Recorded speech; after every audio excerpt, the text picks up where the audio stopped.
Thank you there. Well, you waited for me to get batteries. How embarrassing. But anyway, back in power. Woohoo! Anyway, talk about ways manipulating equilibrium constants. Don't include solids or liquids, blah, blah, blah. You can also change directions on an equilibrium constant. So let's look at that SO2 formation once again. Pulling the sulfur solid out, you'd have a K SO2 divided by O2. But really, you can approach a reaction from either direction. You can think about it as reactants going to products, but you can think about it as products going to reactants. So let's say that we decided to flip the reaction and make SO2 the reactant and O2 and S the product. No problem. Our new K would be O2 on top, again sulfur's pulled out, products over reactants, O2 on top, SO2 on the bottom. But if you look at these two, all right, the O2 is on the top here, and here it's on the bottom. And the same thing for the SO2. So if you flip a reaction around, you can absolutely do that, but just realize it's going to be a different number for the equilibrium constant. So like, I've forgotten my examples already. Let's say that Joan and I were looking at this reaction. I think we found the value of K was 5. Well, if you want to think about it as SO2 going to S and O2, you could absolutely redo the values, but you could also take 1 over the old K value. So Joan and I found that this value was 5 up here. The new K for the reverse reaction would be 1 over 5, or about 0.2. So all of this just goes back to say that, man, if you've got a reaction, if I'm asking you for the equilibrium constant for this, all right, you've got to use the version that's given, all right? Flipping it will give you a different value. If you multiply everything by 2, it'll give you a different value. So just realize there's lots of power and also lots of pitfalls. Just use the expression that's given to you. This is a handout that's on the website with more examples on how to manipulate these different equilibrium constant expressions. It's under handouts on the website. If you can't find it, you email me and I will send you a direct link, absolutely. Any questions on that? Okay, so here's a reaction. Butane is an organic compound. It's a 4-carbon system. And normally the 4 butanes are kind of in a row, like 1, 2, 3, 4. Isobutane is also known as methylpropane. And what that means is you have 3 carbons in a row, and off the middle carbon, one of those other carbons is jumped ship. So it looks like a T, all right? But anyway, if you think about the equilibrium constant for going from the regular version to the methylpropane T-like version, the K value is 2.5. But the question is, and quite legit, what would be the value if you reversed the reaction? So the isobutane became the reactant and N-butane became the product. And the punchline here is that if you flip a reaction, it's basically 1 over the old K value. So if you took 1 over 2.5, that's going to be one of these answers. Remember, K values are never negative and never equal to 0 in our cases. So it wouldn't be C, but I think 1 over 2.5 is 0.40. Good. So in your calculator, 1 divided by 2.5 would give you the new K. Any questions on that?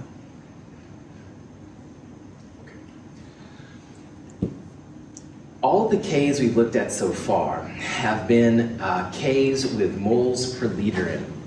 And there's actually different types of Ks.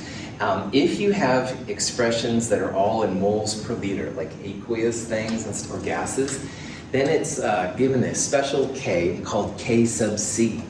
And a K sub C is a K based on concentrations, and molarity, which is moles per liter, is the usual ones.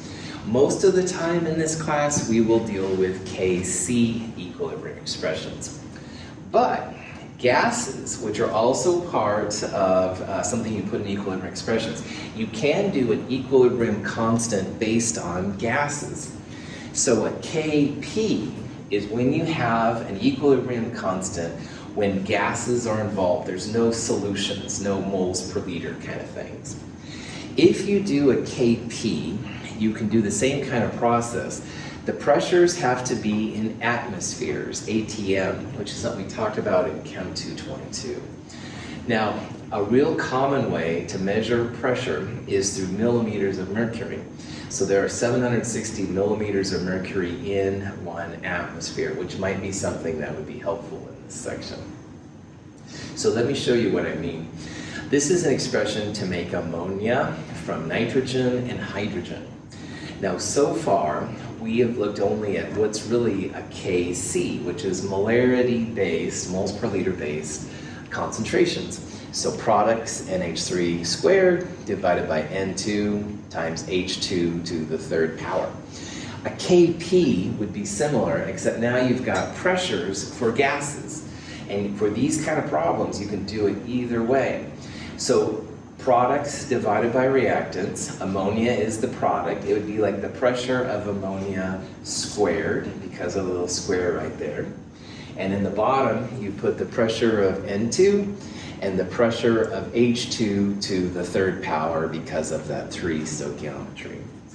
KPs are not something that are used often. We will very rarely use them in this class, but they do pop in once in a while. If you're making, for example, ammonia, it might be better to have a Kp value than a Kc value. And if you do it, same kind of thing, but instead of moles per liter like you'd use for Kc, you would just use pressures in atmospheres. All right. Same kind of thing. All right, again, if you have something though with a solution like AQ, you wouldn't use Kp, you'd have to use Kc. But if you have gases like this one right here, then you could use Kp or Kc. Sometimes you have a Kc and you want to translate it to a Kp. It's not hard, it's just kind of annoying, honestly. This is the expression to turn a Kc into a Kp. If you have the value of Kc, you multiply it by RT raised to the delta N, and I'm sure that's as clear as mud. T is the Kelvin temperature of whatever you're looking at, all right? The Kelvin temperature is what you use for T. R is what I call the gas R, 0.082057. The units are liters, atmospheres, moles, Kelvin. Delta N is the change in moles of gas for your reaction, and every reaction is a little bit different. So as an example for the one we just looked at, delta is always final minus initial. So delta N would be final moles of gas minus initial moles of gas. And so for this reaction, 2 moles of gas are on the product side, that's that 2 right there, and 3 plus 1, 4 moles of gas on the reactant side. So your delta N would be 2 minus 4, or negative 2. These little delta N's can be positive or negative, just depends on the reaction, what you end up doing with. This particular one is negative 2, we'll see some positive ones. This handout right here is going to be helpful to us. There are actually several kinds of equilibrium constants. Kp is a little bit weird, but the other ones are more reasonable. If you forget what a Kp is or something like this, this is a good handout to go back to because you'll see like what it's all about. Any questions on that? Okay. Another thing you can do with a value of K is figure out kind of what it means, because believe it or not, the magnitude of K can tell you a little bit about if you have more products than reactants or reactants than products. If you have a K which is larger than 1, that means you're going to have, at equilibrium, once everything settles, she said, you'll have more products than you'll have reactants. And if you think about K, products over reactants, if you have a K larger than 1, that means you have a bigger numerator and a smaller denominator in math. So that's another way to interpret what this means. But all you really need to know is that the number of K, the number of value that you get for K, will tell you if you have more products than reactants.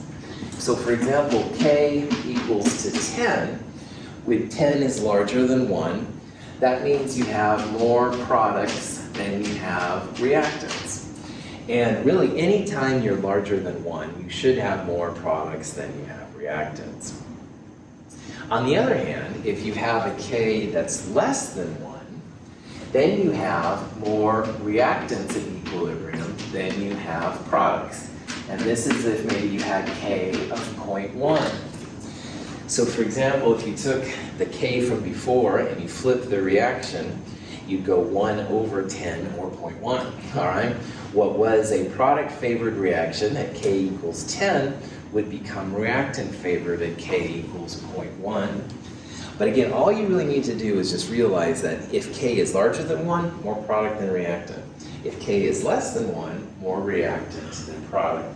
Now, K is never going to get to 0, but there's going to be some super small Ks, all right, like 10 to the minus 50 or something. And all of those crazy numbers just mean more reactants than products.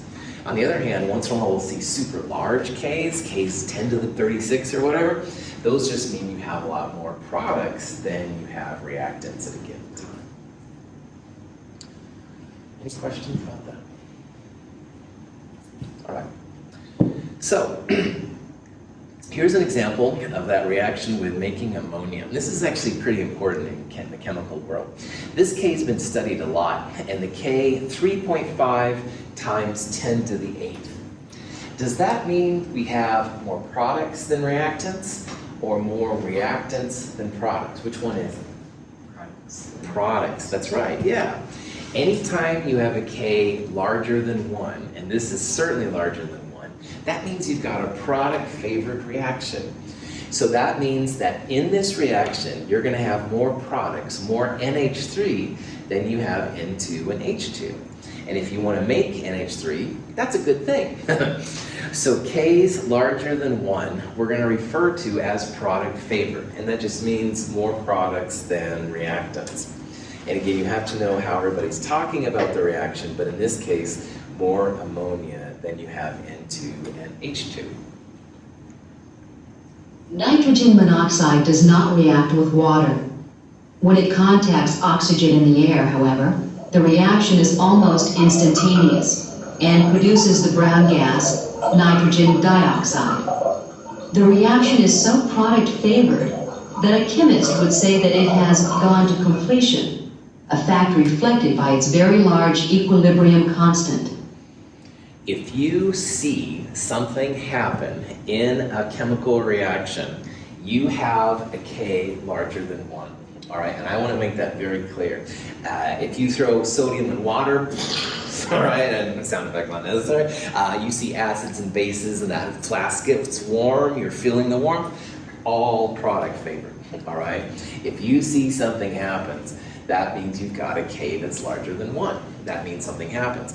If you put chemicals together and you don't see anything happen, that means you're going to have a reactant-favored condition, and that's totally fine. But seeing a chemical do something, all right, means you've got a product-favored reaction, and that also means you have a K larger than 1. But there's a lot of reactions with Ks that are less than 1 too, and they're totally cool. So as an example of that, here's silver chloride, AgCl, which is a solid, and it breaks down a little bit into silver plus and chloride ions. And this K has been studied really well. It's a Kc, moles per liter base, 1.8 times 10 to the minus 5. So this K is much less than 1. That means you're going to have more reactants than products. So for this reaction right here, you're going to have more AgCl solid hanging around than you see Ag plus and Cl minus.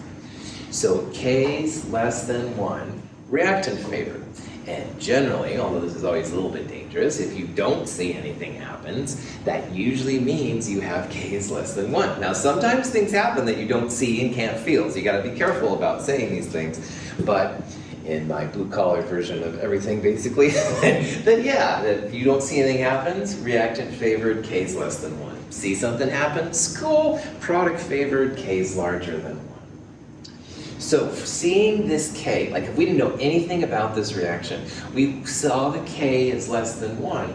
And the question is, would silver chloride break down in water? We'd say not very much, all right? Because this K is much less than 1, a lot more reactant than we have products. So it's not going to break down very much. But notice how I said not very much.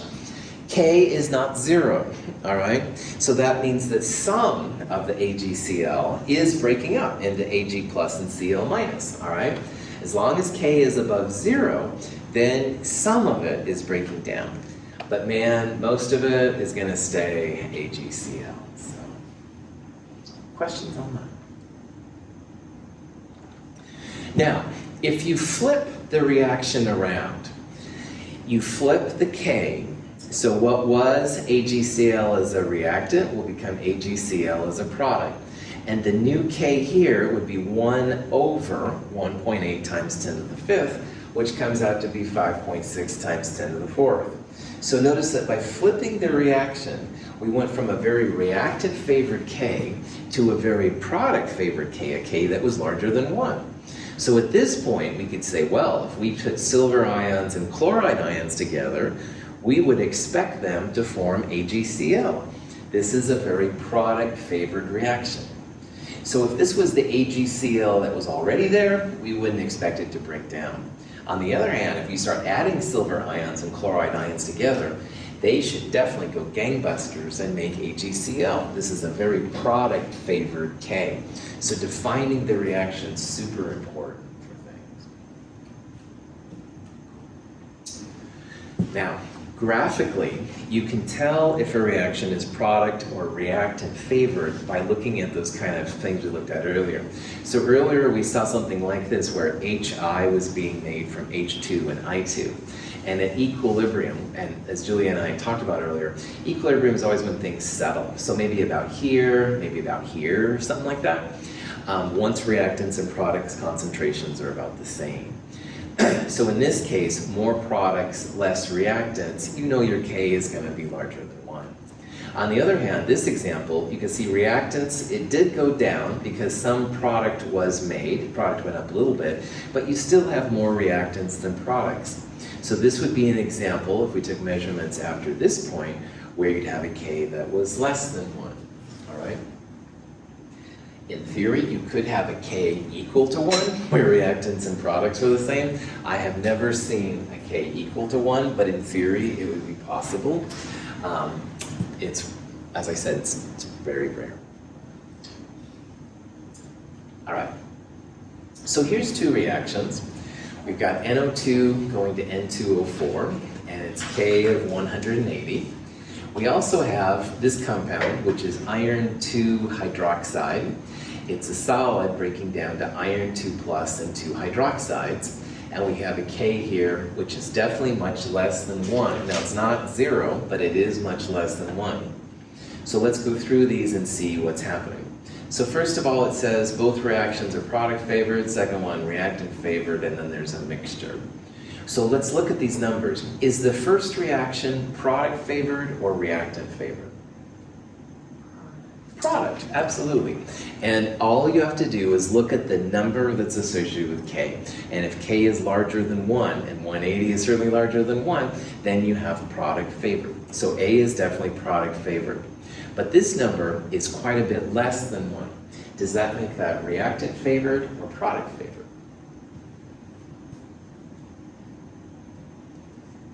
Cool. If K is larger than 1, product favored, definitely. And if K is less than 1, and this number, 0.000, lots of zeros, 79, all right, is much less than 1, this one would be a reactant favored K, all right? So for these, we got a product favored and a reactant favored. So if you look through these different ones, they're not both product or both reactant favored. A is product favored and B is reactant favored. And again, it doesn't matter over here what the chemicals are, we're literally just looking at the numbers, all right? K is larger than 1, product favored. K is less than 1, like this thing, reactant favored. Any questions? Yeah, Joe. Okay, so are all reactions at equilibrium? Cool. So if you have a chemical reaction, you mix the chemicals, you have to wait a little bit, Jonah, for them to like settle out. But then after some amount of settling, and in our class that's usually seconds, all right, then you get to the point where those two reactant product lines are constant, and then they would be in equilibrium. So I would argue that most reactions around us are in equilibrium. Now, we're going to see later on that there are some reactions that are essentially 100% product favored, which means reactants do go to products. But most reactions, Jonah, yeah, are in some kind of equilibrium, like our bodies and stuff, so it would all be big. Is it like all reactions are technically at equilibrium? I would Or buy like some reactions have like a K of a billion, and there's like, it's really hard to turn the reactants. Yeah, that's right. That would be a really cool way to express it, you bet, man. Now, Jonah, I know you're into biology and stuff. Our body is basically a big equilibrium. All right, yeah. You know, sugar levels and caffeine levels and whatever else runs around in the body that you know more about than I do, man. Those kind of things are all equilibriums, man. Yeah. In the raw chemistry world, like having sodium metal in water, I'd say that would be a K of a billion. Like it's basically all product, all right? But on the other hand, yeah, you could probably, because there's 10 to the 23rd things running around, probably it is a little bit of equilibrium, man. So, yeah. Excellent question. Excellent question. Other questions? All right. Now, how do you know if you're at equilibrium? And this is the question we've been bouncing around. How do you know that the chemicals have settled? All right. If you're not sure if your reaction has gotten to equilibrium or not, which is a good thing, sometimes you can use what's called a reaction quotient Q. Now, a reaction quotient Q is defined in the same way that products are, but you need to know what the established equilibrium level is to make sense of a reaction quotient, and we'll talk about that in a little bit here. Now, Q is defined in the same way as equilibrium is defined. It's products over reactants. You raise the products or reactants to their little stoichiometry. So Q and K, the value I should have K, they look the same, all right? Products over reactants, raise everything. However, what we're going to do is we're going to compare our Q value to see if our reaction is settled yet. So let's say that Bethany has a good value for K that she's figured out, all right? And I'm doing this reaction. Well, I can measure my reactants and products and see if essentially my quotient is equal to K. If it is, cool, reaction's done, at equilibrium, on to the next step. However, if the reaction is slow, or you're not sure, sometimes Q and K are different. And if Q is different than K, that just means you have to wait a little bit longer. So let me show you an example more about what this means. So here's our good old H2 and I2 making 2HI. And remember, we talked about how about here, so that's where the equilibrium's going to be. So you can see down here, it just says reactants proceeding towards equilibrium. Well, if we wait for 5 hours, are we over here? Are we over here? Who knows, right? So this would be a case where we would want to do a reaction quotient calculation just to see if our Q and K are the same. So Q looks exactly the same as K does. It's HI squared over H2 and I2, and we'll take it from wherever we are in the reaction. And if we get a Q value which is almost the same as K, we can say, yeah, our reaction's at equilibrium, we're over here. On the other hand, if we get some random Q value that's a long ways from K, then that might mean we're over here and we have to wait a little bit longer. I'm kind of an impatient person sometimes, and Q has sometimes been really helpful because it forces me to think about, okay, do I have to let it sit more, or can I go on to the next step? And for me, sometimes that can be aggravating. But anyway, to use Q, you've got to know what K is, and that's important. Now, if my Q is less than the value of K, which is by far the most common type, then that just means you need to have more reactants turned into products. these little graphs down here, if Q and K are the same, that means you've waited long enough. The reaction's at equilibrium. So if Q and K are the same, you're good to go. However, if I calculate a Q which is much less than K, that just means I need to wait a little bit longer. My reactants haven't done percolating yet, and they need to wait a little bit longer to turn back into products. So if Q is less than K, you need to have a shift to the product side. And chemists a lot of times will say shifting to the right, because products are usually on the right side. So if Q is less than K, you're going to have a shift to the product side, a shift to the right. Now, once in a while, if you're starting with the product and you're watching it break down to reactants, you will once in a while have a Q which is larger than K. That just means that you have too many products still. You've got to let it wait a little bit longer to make more reactants. So if Q is greater than K, you're going to shift to the reactant side or the left side. This doesn't happen as often as these two, but it does happen. And of course, probably you want Q and K to be the same so you can go on to the next step. That means that you have waited long enough and the reaction is good to go. If you've ever baked a cake, and Lord knows I haven't baked that many cakes, but I know that you're supposed to put little wooden toothpick, thank you, whatever that is, your finger. No, I'm just joking, that's what I do with my, anyway, okay, prop that back on. You need to put a little toothpick in and see if it sticks to it, all right? And if it sticks to the toothpick, you've got to let it sit in the oven.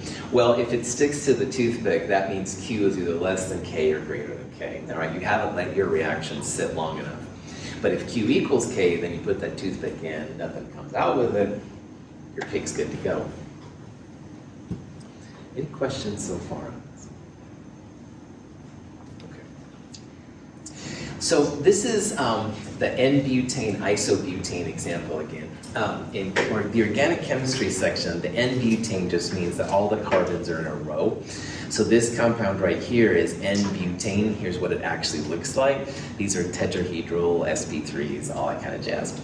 Isobutane, which is also known as methylpropane, is something that happens too. And people have studied this N-butane to isobutane equilibrium, and they found that the equilibrium constant 2.50. So when everything settles in this reaction, your equilibrium is has a value of 2.50.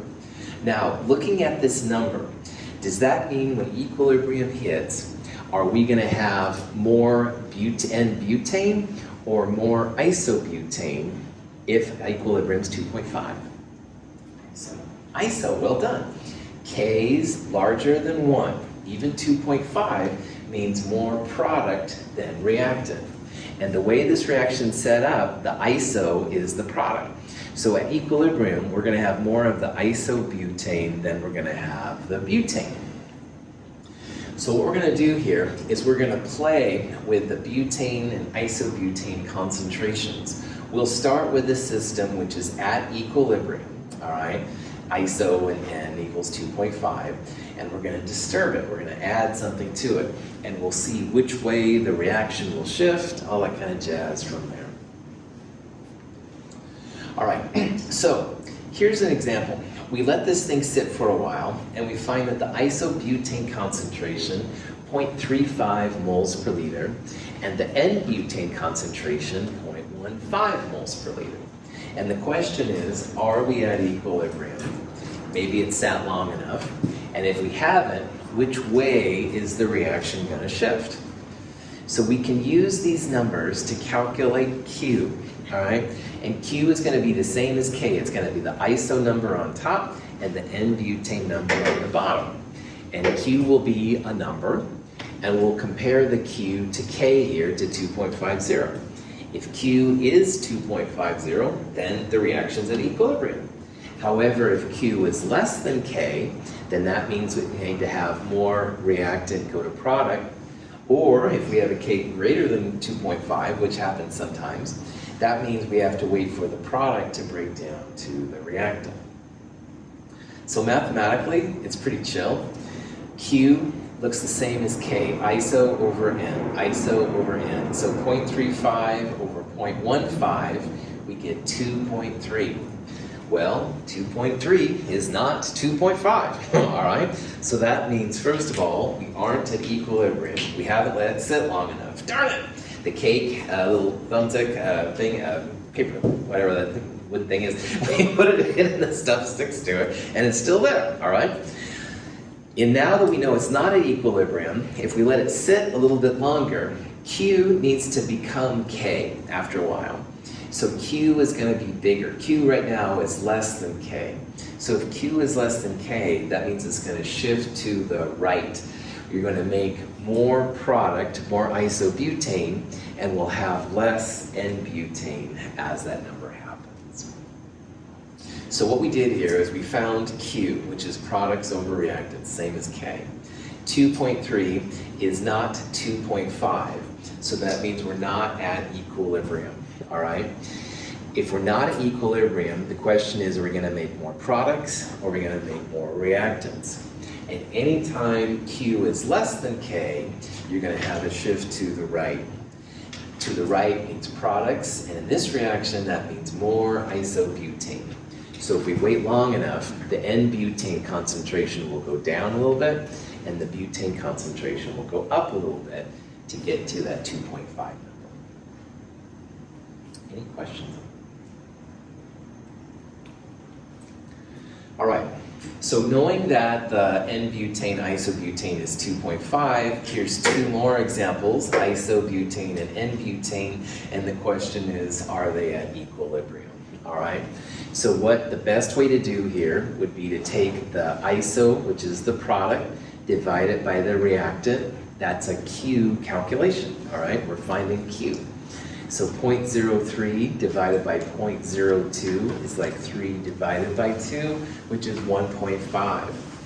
And 1.5 is different than 2.5, so that means it's not at equilibrium. Darn it. 1.5 is less than 2.5. Q is less than K, so that means you're going to have more reactants than we need right now. We're going to see a shift to the product side.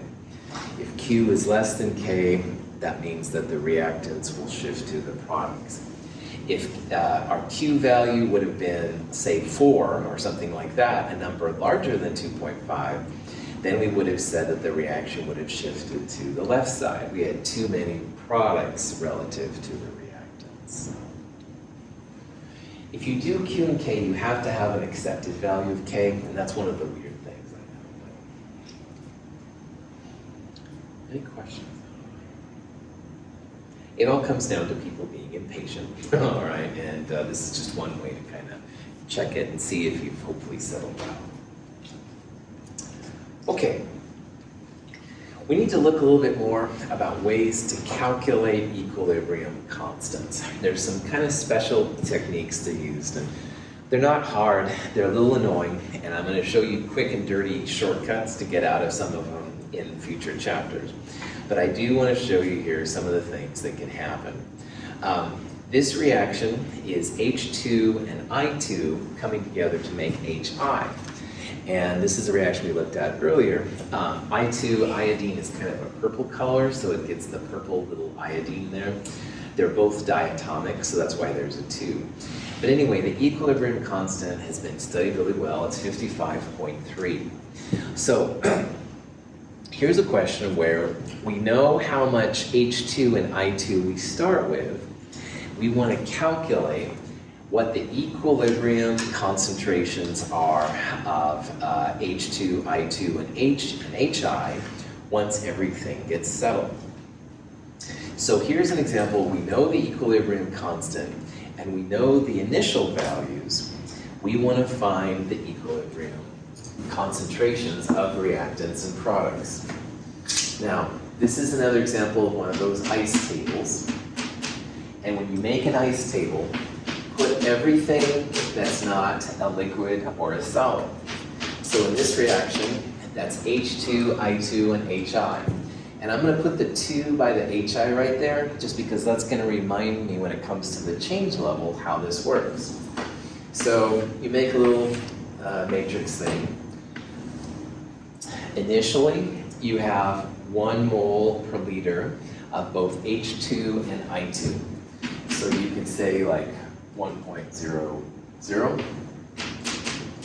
of H2 and I2, and we don't have any HI to begin with, all right? Now, we also know in this value that the K value is 55.3. And the goal of this problem, if you will, is to find that all of the values right here, all of the equilibrium values. So when you make an ice table, all right, we've got this much set up already, we're good to go. And the goal is to find these parts down here, the E parts. So in the last problem when we did the NOCl example, we found the equilibrium concentrations and we used those to solve for K. Well, now we know K, and we want to find the equilibrium concentrations of the H2, the I2, and the HI. A couple of things about this problem. At equilibrium, these will all be non-zero positive numbers, all right? So this is 0, this is going to have to go up, and it can only go up if the reactants go down, all right? You can't make something from nothing. Everything on the E line has to be a positive number. So this is going to be a positive number, which means this is going to go up, and these two are going to go down. The other thing that's really important here is that notice the stoichiometry. There's a 2 in front of the HI and a 1, if you will, in front of the H2 and the I2. And we'll use this change level right here to figure that out. So I'm going to put a positive by the HI because this has to go up. This can't be 0, can't be negative. It has to get bigger to make a positive number here. And remember that this is the reactant product line. So if the products are positive, then that means these over here are going to be negative numbers. Okay? Any questions on any of that? Now, what people usually do with these when they get to an ice table is because we don't know how much these are exactly, but we do know that H2 and I2 are both 1 to 1, and HI is a 2. So one thing you can do is say, okay, we don't know how much H2 is going to go down, but it is going to go down by some amount X. And if H2 goes down by X, I2 is also going to go down by X. Because there's one H2 reacting with one I2 to make 2 HI. Now, as I said earlier, the change line has the stoichiometry thing built in. So this 2 is going to show up as a 2X right there. You're going to have twice as much HI made as I2 is used up or H2 is used up. So at equilibrium, 2X is going to be the HI. I2 will be 1 minus X. And H2 will be 1 minus X. So it's a little ugly looking, but it's totally doable, all right? X is going to be the key to figuring out what these equilibrium values are. Whatever X is times 2, that's going to be the equilibrium value of HI. And 1 minus whatever X is going to give us not just the concentration of H2 at equilibrium, but the concentration of I2 at equilibrium. Notice that the X's also follow stoichiometry, the 1 to 1 to 2, minus X plus 2X. Just like that. Any questions on that? Okay. Now, these are the lines you set equal to the equilibrium constant, 55.3. So at this point then, you can use these X-infused values, and you can say 55.3, the equilibrium constant, products divided by reactants. Now, products, HI, 2X, but we square it because of that stupid 2. So notice that 2 appears in 2 places. It's here on the change line, and it's also right there. And then you divide it by 1 minus X squared. You have 1 minus x from the H2, excuse me, and 1 minus x from the I2. So in this problem, Kc, which is 55.3, equals 2x squared divided by 1 minus x quantity squared. Now this is hyper ugly, of course, but it's one equation with one unknown x. And this is where your calculator is going to be your best friend. Now, prop that off. If you have a calculator, like a TI-89 or the Inspires with that solve button, they will be your friend, because you can put an expression in like this and solve for x, and bam, out will come the answers. And it's super cool. In my day, where we had to make a wood fire to keep warm, and I had to walk uphill both coming and going from school. But anyway, in my day, we didn't have this solve button, all right? So we had to do the quadratic formula, which I'll go through here in a little bit. But if you have that solve button and you know how to use it, oh man, it can be super helpful. If nothing else, it's a nice way to double check your values. But on the other hand, I'll show you some examples of how to get around this. Any questions on that? Now, on this kind of question, you could absolutely do the quadratic formula. But notice how I wrote it relative to what's up here. Notice how we have 2x quantity squared and 1 minus x quantity squared. In this problem, you don't really have to use quadratic. You can square root both sides. So square root of 55.3 is just a number. And the square root of the other side would be, square root of 2x squared would be just 2x, and square root 1 minus x squared would be just 1 minus x. So I'm going to do that because I honestly don't really care for the quadratic, although it's something you can use. If you do that, square root of 55.3, 7.44. I'm not Spock, I didn't know that off the top of my head, but your calculator knows it, woohoo! So yeah, 7.44. Square root of 2x squared is just 2x, and square root 1 minus x squared is just 1 minus x. And this makes this problem much nicer. You still use that solve button if you've got with the previous one, but no problem. So the goal here again to find x, we want to find these crazy equilibrium concentrations, and you've got to know what x is. So we'll first multiply both sides by 1 minus x. That gets rid of this in the bottom. Then you have 7.44 times 1 minus x equals 2x. Then you distribute a property, so multiply 7.44 by both of those to get that. You want to get all the x's on one side, and then you want to get x finally by itself. So on this side, if you put 7.44, on the other side, you get 9.44x equals 7.44.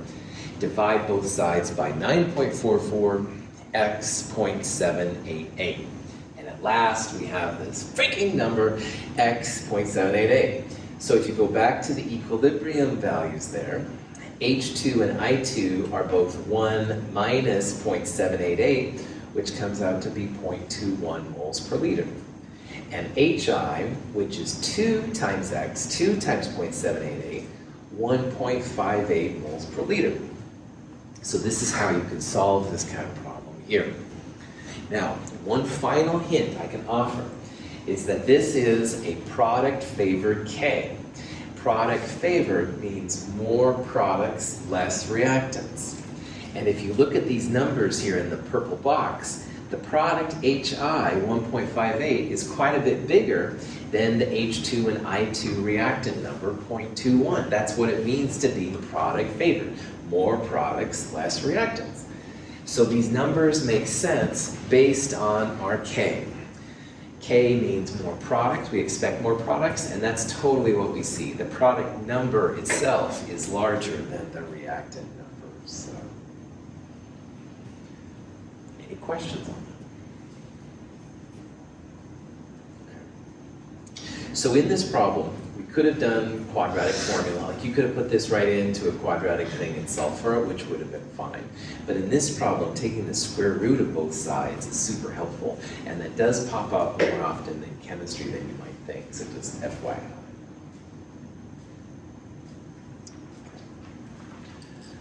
All right, this next question is very dear to my heart.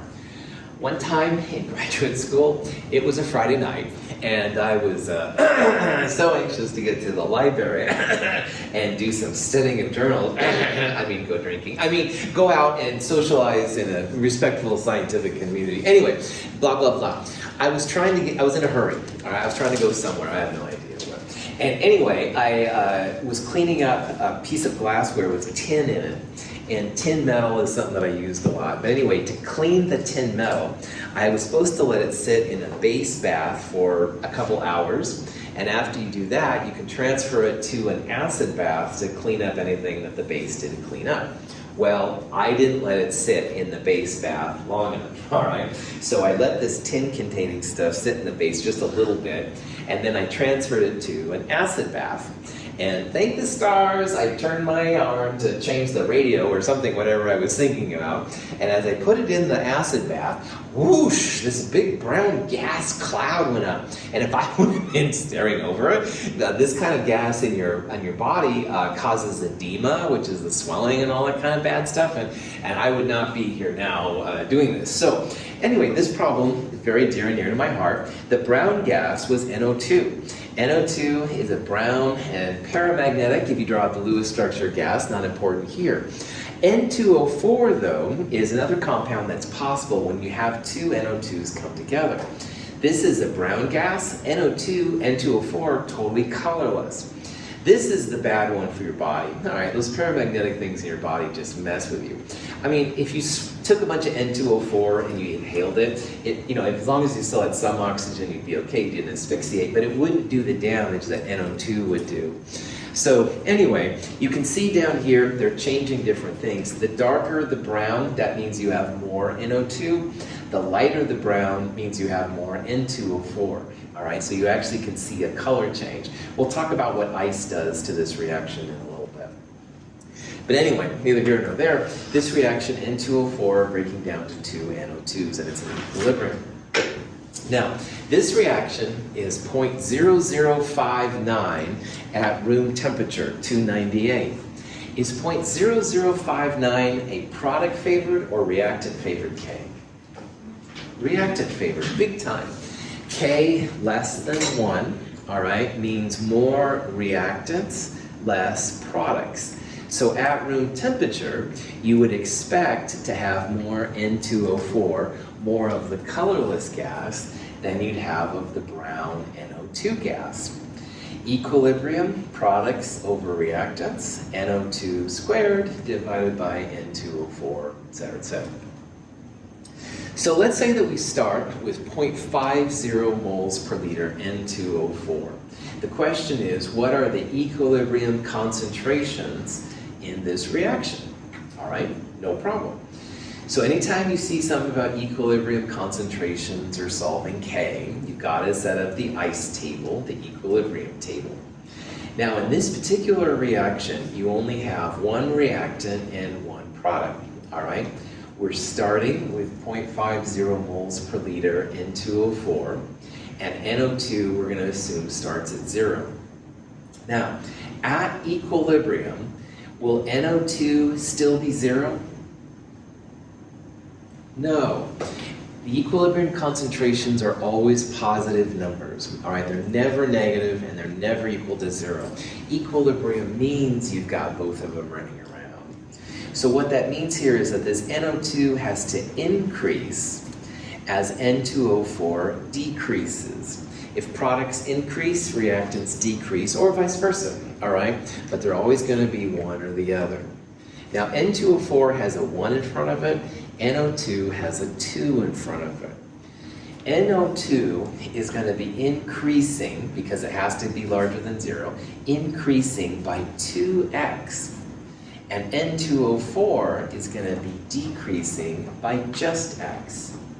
So if you write this all out, this is what you end up with. And again, remember, you're not going to have 0 anything in equilibrium. Everything's going to be positive. Maybe small and positive, but it's going to be positive. N2O4 is going to go down by x. This will go up by 2x because of the 1 to 2 ratio.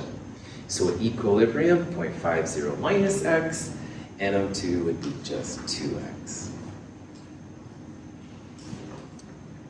Any questions how we got to these values? Cool. So at this point, what we do, K is products over reactants, NO2 over N2O4. We're going to have 2x, the NO2 squared at equilibrium, divided by 0.50 minus x equals 0.0059. All right? We use the E part of the equilibrium. Product is NO2, and it's 2x, but we square it as well. That 2 shows up 2 places, all right? We divide it by the equilibrium for N2O4, and all of that equals 0.0059. And that's what this part is right here. All right, the NO2 is 2x, and we square it. N2O4, 0.50 minus x. Questions how we got to this point? Okay, so at this point, one variable, x, and all of this equals this number. Now this one is going to be a quadratic expression. If you rearrange this a little bit, you can start by multiplying both sides by 0.5 minus x. So that gets this out of the denominator. You then have 0.0059 times 0.5 minus x. And 2x quantity squared becomes 4x squared. Then you take 0.0059 and you multiply it by both of those to get this stuff right here, and that equals 4x squared. And because I'm going to be using the expression for a quadratic formula in a little bit, I'm going to write it with 4x squared and put these both on the other side, so you can see this becomes a positive, this becomes a negative. In the quadratic formula, it just means you have an x squared, an x term, and just a number, all right? So quadratics, good old quadratics. If you use the quadratic expression, there's an a, b, and a c value.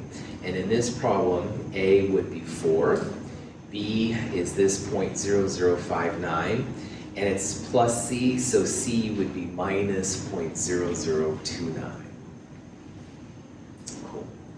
Now, Prof had off, quadratic formulas aren't something I do every day. And in this section, once, maybe twice, we're going to do a quadratic. But I'm going to show you a ton of quick and dirty ways to get around using quadratics. All right, so just bear with me for a little bit. But if you see one and you don't have that solve button set up on your calculator, which is cool, you can absolutely use the quadratic, which is what I used to use all the time.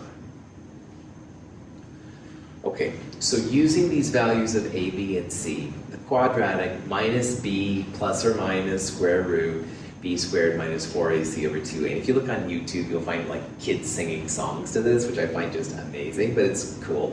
Anyway, that's what the a, b, and c are for. So if you plug this in, this is how we used to do quadratics all the time, you end up with 2 answers. All right, this plus or minus part right here means you're going to have plus or minus.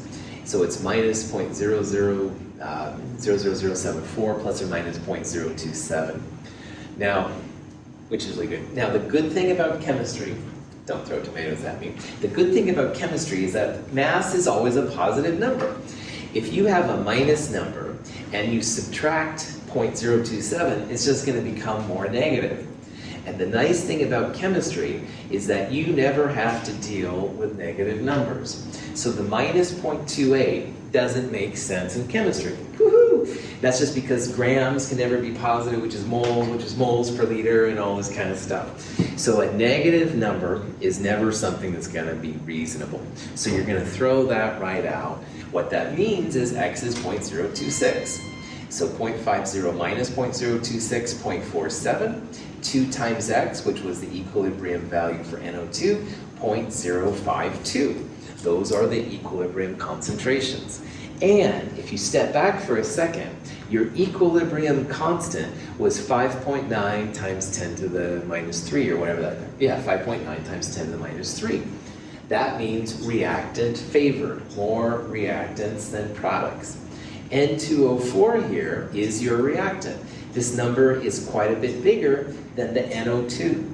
So hopefully you can see that understanding what K means, the number, sometimes it'll help you make sense of problems like this. More product, less reactant would be K larger than 1. But in this case, more reactant than product, K should be less than 1. I think this is a good place to take a break. Thank you for bearing with me. It's about 10:59, 11:04-ish. We'll start back up again. Stretch your legs, definitely.